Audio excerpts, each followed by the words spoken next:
എല്ലാവർക്കും നമസ്കാരം. പുതിയൊരു വീഡിയോയിലേക്ക് സ്വാഗതം. സിലബസ് അക്കാഡമിയുടെ ഇന്ന് ചർച്ച ചെയ്യാൻ പോകുന്നത് എന്താന്ന് പറഞ്ഞു കഴിഞ്ഞാല് നമ്മൾ എഡ്യൂക്കേഷൻ കമ്മീഷൻസ് എന്ന് കാണാറുണ്ട്. അതിപ്പോ സെറ്റിനായാലും ശരി, കേട്ടറ്റിനായാലും ശരി, അത് ഏത് കാറ്റഗറി ആയാലും ശരി.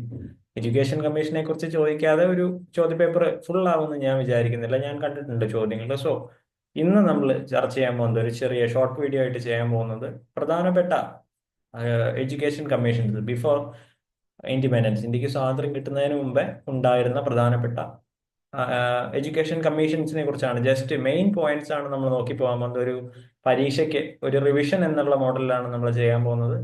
അപ്പോൾ ശ്രദ്ധിക്കുക. താല്പര്യമുണ്ടെങ്കിൽ മുന്നേക്ക് പോവാം. അപ്പോൾ ആദ്യത്തെ പോയിന്റ് നോക്കാം. ആദ്യത്തെ ഒരു കമ്മീഷൻ എന്നുള്ള നിലയിൽ എന്തായിരുന്നു വന്നത്, ആരായിരുന്നു എന്നുള്ളതാണ് നമ്മൾ നോക്കാൻ പോകുന്നത്. മക്കാളെ മിനിറ്റ്, നമ്മൾക്ക് എല്ലാവർക്കും ചിരപരിചിതനായ ഒരു ആളാണ് മക്കാളെ എന്ന് പറയുന്നത്. അദ്ദേഹത്തിന്റെ മക്കാളേസ് മിനിറ്റ് എന്ന് നമ്മൾ എന്നും കേൾക്കുന്നതാണ്. അതിന്റെ വർഷവും ഇമ്പോർട്ടന്റ് ആണ്. 1835 വന്നതാണ്. അദ്ദേഹം പറഞ്ഞ കാര്യങ്ങൾ നമുക്കറിയാം. അപ്പോൾ പോയിന്റ് വൈസ് ആയിരിക്കും പോകുന്നുണ്ടായിരിക്കുക, ഒരു ക്ലാസ് ആയിരിക്കില്ല. പരീക്ഷയ്ക്ക് റിവിഷൻ എന്നുള്ള മട്ടിൽ നമുക്ക് ഇതെടുക്കാം. അപ്പോൾ 1835 മക്കാളേസ് മിനിറ്റ് വന്നത്. അപ്പോൾ അതിന്റെ അധ്യക്ഷൻ നമുക്കറിയാം തോമസ് ബാബിങ്ടൺ മക്കാളെ ആയിരുന്നു. അനുമതി നൽകിയത്, അതും ഇമ്പോർട്ടന്റ് ആണ്, ലോർഡ് വില്യം ബെന്റിക് ആയിരുന്നു. അന്നത്തെ ഗവർണർ ജനറൽ ആയിട്ടാണ് അദ്ദേഹം ഉണ്ടായിരുന്നത്. എന്താണ് ഈ ഒരു പ്രധാനപ്പെട്ട ഒരു എഡ്യൂക്കേഷൻ കമ്മീഷൻ വരാനുള്ളത് പറഞ്ഞു കഴിഞ്ഞാൽ, ഇന്ത്യയിൽ ഇംഗ്ലീഷ് പ്രാതിനിധ്യം, ഇംഗ്ലീഷ് വിദ്യാഭ്യാസം കൂടുതലായി നൽകണം.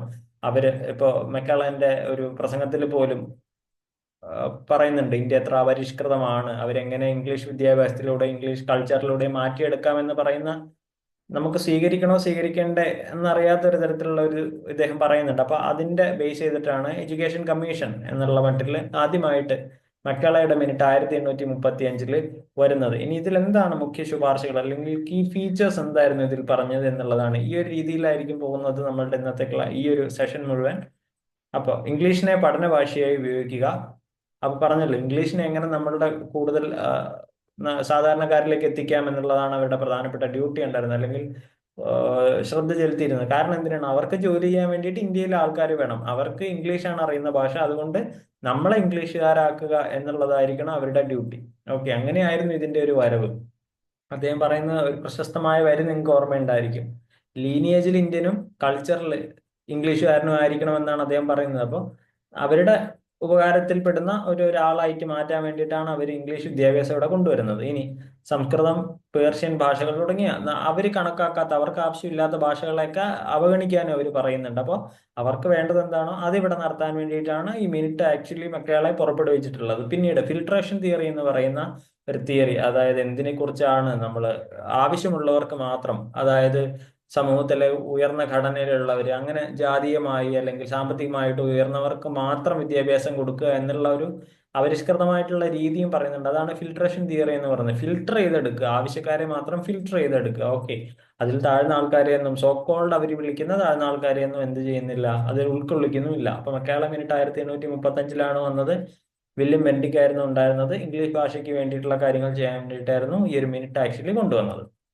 ഇനി വുഡ്സ് ഡെസ്പാച്ച്, ഇതും വർഷങ്ങളാണ് ഇതിലൊക്കെ ഏറ്റവും കൂടുതൽ ചോദിച്ചു കണ്ടിട്ടുള്ള 1854. പക്ഷെ ഈ ഒരു മിനിറ്റിന് അല്ലെങ്കിൽ ഈ ഒരു പ്രധാനപ്പെട്ട കമ്മീഷന് ഒരു പ്രധാനപ്പെട്ട ഒരു ഇമ്പോർട്ടന്റ് പേര് നൽകുന്നുണ്ട്, Magna Carta of English education in India. അപ്പൊ നേരത്തെ പറഞ്ഞ ഇംഗ്ലീഷ് വിദ്യാഭ്യാസം വരണമെന്ന് പറഞ്ഞാൽ പോലും ഇവിടെ മാഗ്ന കാർട്ട എന്ന് പറയുന്നത് എന്താണെന്ന് നമുക്കറിയാം. സോഷ്യൽ സയൻസ് പഠിച്ചിട്ടുള്ളവരാണ് നമ്മൾ. അപ്പൊ Magna Carta of English education in India എന്നാണ് വുഡ്സ് ഡെസ്പാച്ച് അറിയപ്പെടുന്നത്. അപ്പോൾ അധ്യക്ഷനായിരുന്നു ചാൾസ് വുഡ് ആണ്. ബ്രിട്ടീഷ് സർക്കാരാണ് അനുമതി നൽകിയത്. ഇനി എന്താണ് ഇവരുടെ ഉദ്ദേശം ഉണ്ടായിരുന്നത്? ഇന്ത്യയിൽ വിദ്യാഭ്യാസ സംവിധാനം അടിസ്ഥാനപരമായി പുനഃസംഘടിപ്പിക്കുക. അവർക്ക് മനസ്സിലായി, ഇംഗ്ലീഷുകാർക്ക് മനസ്സിലായി, വെസ്റ്റേൺ ആയിട്ടുള്ള ആൾക്കാർക്ക് മനസ്സിലായി, ഇവിടെ വിദ്യാഭ്യാസം എല്ലാവർക്കും കിട്ടുന്നില്ല, ബുദ്ധിമുട്ടാണ് എന്നുള്ള ഒരു രീതിയിൽ നിന്നാണ് ഈ ഒരു കമ്മീഷൻ വരുന്നത്. അപ്പൊ എന്താണ്, ഇംഗ്ലീഷ് എഡ്യൂക്കേഷൻ മാത്രമല്ല മൊത്തമായിട്ടുള്ള എഡ്യൂക്കേഷനും പറയുന്നുണ്ട്. മുഖ്യ ശുപാർശകൾ ആദ്യമായിട്ട് നമുക്കറിയാം വരുന്ന 3 സർവകലാശാലകൾ അത് ഇന്ന് നിലനിൽക്കുന്നുണ്ട്. അപ്പൊ അതും ചോദിച്ചു കണ്ടിട്ടുണ്ട്. ആദ്യത്തെ കൂട്ടത്തിൽ പെടാത്തതെന്നൊക്കെ മട്ടിൽ ചോദിച്ചിട്ടുണ്ട്. ഈ സർവകലാശാലയിൽ യൂണിവേഴ്സിറ്റികളിൽ ആദ്യമായിട്ട് വരാത്തത് ഏതാണ്? അപ്പൊ ആദ്യം വന്നത് ഏതാണെന്ന് നമുക്കറിയണം. കാലിക്കറ്റ്, ബോംബെ, മദ്രാസ് എന്നിവിടങ്ങളിൽ യൂണിവേഴ്സിറ്റീസ് സ്ഥാപിക്കുക. അപ്പൊ 3 ആദ്യം വന്നു കഴിഞ്ഞ യൂണിവേഴ്സിറ്റീസ് ഏതൊക്കെയാണ്? കാലിക്കറ്റ്, ബോംബെ, മദ്രാസ് ആയിരുന്നു. ഇനി പ്രാഥമിക വിദ്യാഭ്യാസത്തിന് പ്രാദേശിക ഭാഷകൾ ഉപയോഗിക്കുക. നമ്മൾ സാധാരണ മലയാളിയോട് വന്നിട്ട് അറേബ്യൻ ഭാഷയിൽ അല്ലെങ്കിൽ ഇംഗ്ലീഷ് ഭാഷയിലൊന്നും സംസാരിച്ചിട്ട് കാര്യമില്ല. നമ്മളെ പറഞ്ഞ് മനസ്സിലാക്കി തരാൻ പ്രാദേശിക ഭാഷകൾ വേണം. ബാക്കിയുള്ള ഭാഷകൾ എങ്ങനെയാണ്? പതിയെ പതിയെ പഠിപ്പിച്ച് കൊടുക്കുക അല്ലെങ്കിൽ പഠിച്ചെടുക്കുക എന്നുള്ളതാണ്. ഓക്കെ. ഇനി വനിതകളുടെ വിദ്യാഭ്യാസത്തിന് പ്രോത്സാഹനം നൽകുക. അപ്പോൾ ബേസിക്കലി അവർക്ക് മനസ്സിലായി സ്ത്രീകൾക്കും ഒരു വെൽബീയിങ് വേണം, അപ്രൂവ് ചെയ്യണം എന്നുള്ളത് മനസ്സിലായിട്ടാണ് ഈ ഒരു ശുപാർശ കൊണ്ടുവരുന്നത്. അടുത്തത് ഹണ്ടർ കമ്മീഷന്റെ ആണ് പ്രധാനപ്പെട്ടത്. 1882 സർ വില്യം ഹണ്ടർ ആയിരുന്നു അതിന്റെ അധ്യക്ഷൻ. ലോർഡ് റിപ്പൺ പ്രഭു ആയിരുന്നു അതിന് അനുമതി നൽകിയത്. ഓക്കെ. ഉദ്ദേശം പ്രാഥമികവും മാധ്യമികവും വിദ്യാഭ്യാസ മേഖലകളുടെ പുരോഗതി വിലയിരുത്തുക.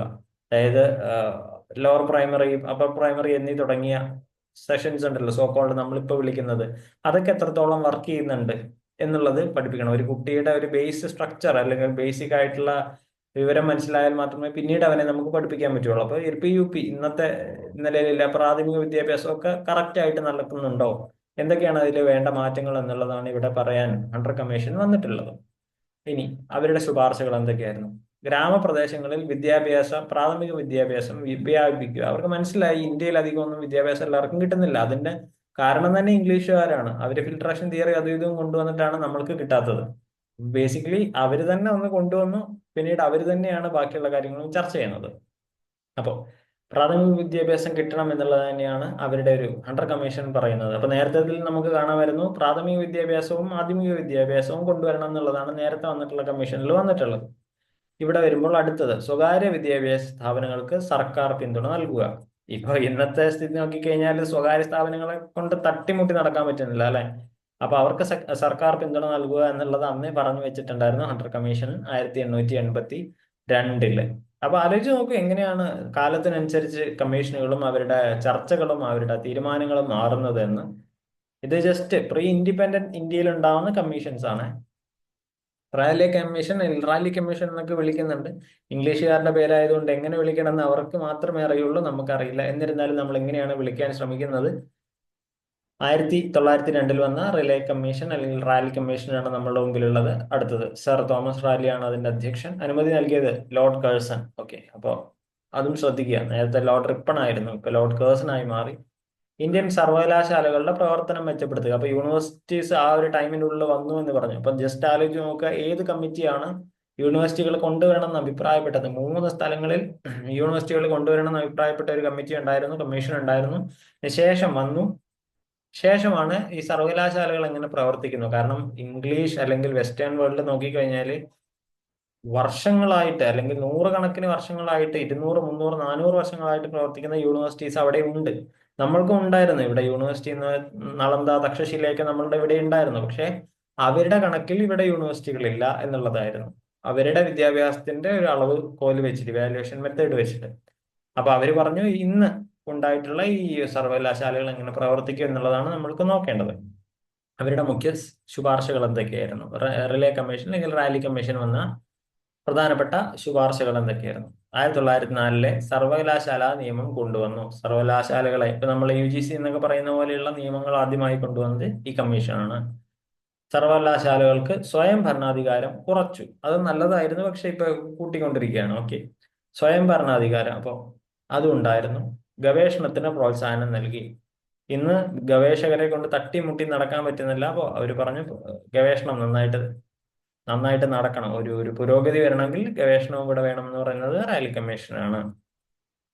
സാഡ്ലർ കമ്മീഷൻ വരുന്നുണ്ട് പ്രധാനമായിട്ടും, അടുത്തൊരു ഏരിയ ആണ്. അപ്പൊ അത് വന്നത് 1917 മുതൽ 19 വരെയുള്ള കാലഘട്ടത്തിലായിരുന്നു. മൈക്കൽ ഇ സാഡ്ലർ ആയിരുന്നു കൊണ്ടുവന്നിട്ടുണ്ടായിരുന്നത്. ചെംസ്ഫോർഡ് പ്രഭു ആയിരുന്നു ഇതിനും അനുമതി നൽകിയത്. സെയിം സർവകലാശാല വിദ്യാഭ്യാസത്തിന്റെ നിലവാരം മെച്ചപ്പെടുത്തുക. അപ്പോൾ പ്രാഥമികമായിട്ടുള്ള കാര്യങ്ങൾ എവിടെ കിടക്കുന്നു എന്നുള്ളത് അവർക്ക് നോക്കാൻ ചിലപ്പോൾ സമയം കിട്ടിയിട്ടുണ്ടായിരിക്കില്ല. അവരെ സംബന്ധിച്ച് അവരുടെ കാര്യങ്ങളാണല്ലോ നടക്കേണ്ടത്. വിദ്യാഭ്യാസമുള്ള ഒരു പട്ടാളക്കാരനെയും പോലീസുകാരനെ കിട്ടണമെങ്കിൽ അവർ സർവകലാശാലയിൽ നല്ലൊരു വിദ്യാഭ്യാസം കൊടുക്കണം. പക്ഷെ അത് തുടങ്ങുന്നത് LP-UP ലെവലിൽ നിന്നാണ്. അവർ ശ്രദ്ധിക്കുമോ എന്ന് നമുക്ക് നോക്കാം. ഇനി മുഖ്യ ശുപാർശകൾ എന്തൊക്കെയാണ് അവർ പറയുന്നത്? അതിന്റെ കൂടെ തന്നെ അപ്പൊ അവർക്ക് മനസ്സിലായി അതിനു മുന്നേ എന്തൊക്കെ വേണം. അപ്പോഴാണ് അവരുടെ ബോധം ഈ ഒരു കമ്മീഷനിൽ നമുക്ക് വരാൻ തുടങ്ങുന്നത്. സർവകലാശാലയിലെ പ്രവേശനത്തിന് മുൻപ് 12 വർഷത്തെ സ്കൂൾ വിദ്യാഭ്യാസം നിർബന്ധമാക്കുക. അവർക്ക് മനസ്സിലായി സർവകലാശാലയിൽ ഇവനെ ഡയറക്റ്റ് എടുത്തിട്ട് കാര്യമില്ല, അതിന് മുൻപ് എന്ത് ചെയ്യണം? ഇവനെ പഠിപ്പിച്ച് അവന്റെ ബേസ് എല്ലാം സ്ട്രക്ചർ ചെയ്തെടുക്കണം. +2 വരെയുള്ള ലെവല് അവിടുന്ന് തുടങ്ങുന്നുണ്ട്. സ്കൂളുകളും സർവകലാശാലകളും തമ്മിൽ ഇടക്കാല കോഴ്സ് നടപ്പാക്കുക. അവർ തമ്മിലൊരു കണക്ഷൻ വേണം. ഇന്ന് അതൊന്നും കാണാൻ പറ്റുന്നില്ല. പക്ഷെ ഇപ്പോൾ ഈ ഒരു പ്രൈവറ്റ് ഏജൻസികൾ പ്രകാരം സ്കൂളുകളും യൂണിവേഴ്സിറ്റിയും തമ്മിൽ കണക്ഷൻ വരുന്നുണ്ട്, വിസിറ്റിംഗ് നടത്തുന്നുണ്ട്, എല്ലാം നടത്തുന്നുണ്ട്. ഇനി വനിതകളുടെ വിദ്യാഭ്യാസം പ്രോത്സാഹിപ്പിക്കുക, വിമൻ എഡ്യൂക്കേഷൻ കൂട്ടണം, അതുപോലെ തൊഴിലധിഷ്ഠിത പഠന കേന്ദ്രങ്ങൾ സ്ഥാപിക്കുക. ഇന്ന് നമുക്കില്ലാത്തതും അത് തന്നെയാണ്. നമുക്ക് പ്രൊഫഷണൽ ഡിഗ്രി എന്ന് പറഞ്ഞ് കുറച്ച് കാര്യങ്ങൾ പഠിപ്പിച്ചു തരുന്നുണ്ട്, പക്ഷെ ഇന്ന് പ്രൊഫഷന് വേണ്ടിയിട്ടുള്ളതാവുന്നില്ല. അപ്പൊ തൊഴിലധിഷ്ഠിതമായിട്ടുള്ള പഠന കേന്ദ്രങ്ങളും കൂടെ ഇതിന്റെ കൂടെ സ്ഥാപിക്കണം. അതായത് ഒരുത്തൻ BEd പഠിക്കുന്നുണ്ട്, അവനെ അത് ബാക്കിയുള്ള കാര്യങ്ങളും കൂടെ ശ്രദ്ധിക്കാനുള്ളത് നേരെയാക്കി കൊടുക്കണം. ഓക്കെ, അടുത്തത് നോക്കാം. ഹർത്തോഗ് കമ്മീഷൻ 1929 വരുന്നുണ്ട്. സർ ഫിലിപ്പ് ഹർത്തോഗ് ആണ് ഇതിൽ പ്രധാനമായിട്ടുള്ളത്.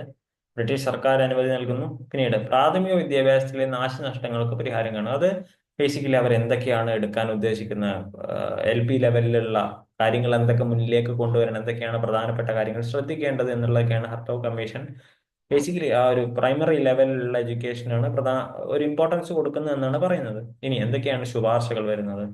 പ്രാഥമിക വിദ്യാഭ്യാസം ശ്രദ്ധയോടെ വികസിപ്പിക്കുക. ഇന്നത്തെ കുഞ്ഞുങ്ങൾ എന്തൊക്കെയാണ് പഠിപ്പിച്ചു പോകുന്നത്, അല്ലെങ്കിൽ പഠിച്ചു പോകുന്നത്, അവരെ പഠിപ്പിക്കുന്നവരും അങ്ങനെ തന്നെയാണ്, അവരുടെ മാതാപിതാക്കളും അങ്ങനെ തന്നെയാണ്. റൈറ്റ്, എന്തൊക്കെയോ മാർക്ക് കിട്ടാൻ വേണ്ടി കുറെ ചെപ്പടി വിദ്യകളാണ് അവർ പഠിക്കുന്നത്. ഇനി തൊഴിൽ അധിഷ്ഠിത വിദ്യാഭ്യാസത്തിന് ഊന്നൽ നൽകുക. തൊഴിലാണ് പ്രധാനം. നിങ്ങൾ ഒരു കോഴ്സ് കഴിഞ്ഞാൽ അതിന്റെ കൂടെ അതിന് വേണ്ടിയിട്ടുള്ള തൊഴിലും കൂടെ കിട്ടാൻ തക്ക തരത്തിലുള്ളത് ചെയ്യണം. പഠനം ഉപേക്ഷിക്കുന്ന നിരക്ക് കുറയ്ക്കുക. ഇന്ന് വളരെ കുറഞ്ഞിട്ടുണ്ട്. നമ്മുടെ നാഷണൽ എഡ്യൂക്കേഷൻ പോളിസി എല്ലാം ഇതിനെ സഹായിക്കുന്നതാണ്. അപ്പോൾ ആ ഒരു ഘട്ടത്തിൽ നോക്കുകയാണെങ്കിൽ ഇതൊരു നല്ല കാര്യമായിട്ട് നമുക്ക് അന്ന് തന്നെ കാണാൻ പറ്റും. അധ്യാപക പരിശീലനത്തിന് ഊന്നൽ നൽകുക. അധ്യാപകരുടെ പരിശീലനം ഇപ്പൊ നടന്നുകൊണ്ടിരിക്കുന്നുണ്ട്. ഈ ക്ലാസ് വരാതെ തന്നെയാണ്. അപ്പോൾ ആ ഒരു പരിശീലനത്തിന് പ്രാധാന്യം ഉണ്ടായിട്ട് ഹർത്തോഗ് കമ്മീഷൻ 1929 കാണുന്നുണ്ട്. ഇനി സർജന്റ് പ്ലാൻ വരുന്നുണ്ട് 1944. ജോൺ സർജന്റ് ആണ് അദ്ദേഹത്തിന് അധ്യക്ഷത കൊടുത്തത്. ഈ ഒരു കമ്മീഷന് വേണ്ടിയിട്ട് അനുമതി നൽകുന്നത് ബ്രിട്ടീഷ് സർക്കാരാണ്. ഉദ്ദേശം യൂണിവേഴ്സൽ പ്രാഥമിക വിദ്യാഭ്യാസം നടത്തുക. എല്ലായിടത്തും ഒരേപോലെ വിദ്യാഭ്യാസം നടക്കണം. അത് ഒരു നല്ല കാര്യമാണ്. ഇപ്പൊ ഗ്ലോബലൈസേഷൻ എന്ന് പറയുന്ന ഒരു ടെക്നിക്ക് നടക്കുന്നുണ്ട് അല്ലെ, എല്ലാം ഒരുപോലെ എല്ലായിടത്തേക്കും എത്തിക്കുക എന്നുള്ളത്. അതുപോലെ അപ്പോൾ സർജൻ പ്ലാനും ഇതുമായിട്ട് ബന്ധപ്പെട്ടിട്ടുള്ളത് തന്നെയാണ് 1944 വരുന്നത്. മുഖ്യ ശുപാർശകൾ എന്തൊക്കെയാണ്? 6 മുതൽ 14 വയസ്സിനിടയിൽ കുട്ടികൾക്ക് സൗജന്യവും നിർബന്ധിതവുമായ വിദ്യാഭ്യാസം നൽകുക. അത് ഇന്ന് നടന്നുകൊണ്ടിരിക്കുന്നതാണ്. 6 വയസ്സ് മുതൽ 14 വയസ്സ് വരെയുള്ള കുട്ടികളുടെ ഫ്രീ ആൻഡ് കമ്പൽസറി എഡ്യൂക്കേഷൻ, നമ്മൾ സോക്കോൾഡ് അങ്ങനെയാണല്ലോ ഇംഗ്ലീഷ് ഭാഷയിൽ പറയുന്നത്, അത് നടത്തണം. തൊഴിൽ സാങ്കേതിക പഠനത്തിന് ഊന്നൽ നൽകുക. സോക്കോൾഡ് എഞ്ചിനീയറിംഗ് പോലെയുള്ള തൊഴിലും സാങ്കേതികമായിട്ടുള്ള ഒന്നിച്ചു നിൽക്കുന്ന പഠനങ്ങളെ മുന്നിലേക്ക് കൊണ്ടുവരണം. അതുപോലെ അധ്യാപക പരിശീലന സ്ഥാപനങ്ങൾ സ്ഥാപിക്കുക. അപ്പോൾ BEd കോളേജ് സ്ഥാപിക്കണം, അധ്യാപകർക്ക് കൃത്യമായ ഒരു ട്രെയിനിങ് നൽകണം. ഇതൊക്കെയാണ് അവർ പറയുന്നത്. ഈ ഒരു പരിധിയിൽ വെച്ച് നമ്മൾക്ക് ഈ ക്ലാസ് നിർത്തേണ്ടി വരുന്നത്. കാരണം എന്താണ്? പ്രീ ഇൻഡിപെൻഡൻസ് ആയിട്ടുള്ള എഡ്യൂക്കേഷൻ കമ്മീഷൻസിനെ കുറിച്ചാണ് നമ്മൾ പറഞ്ഞുകൊണ്ടിരിക്കുന്നത്. നമുക്ക് എന്നാണ് ഇൻഡിപെൻഡൻസ് കിട്ടിയത്?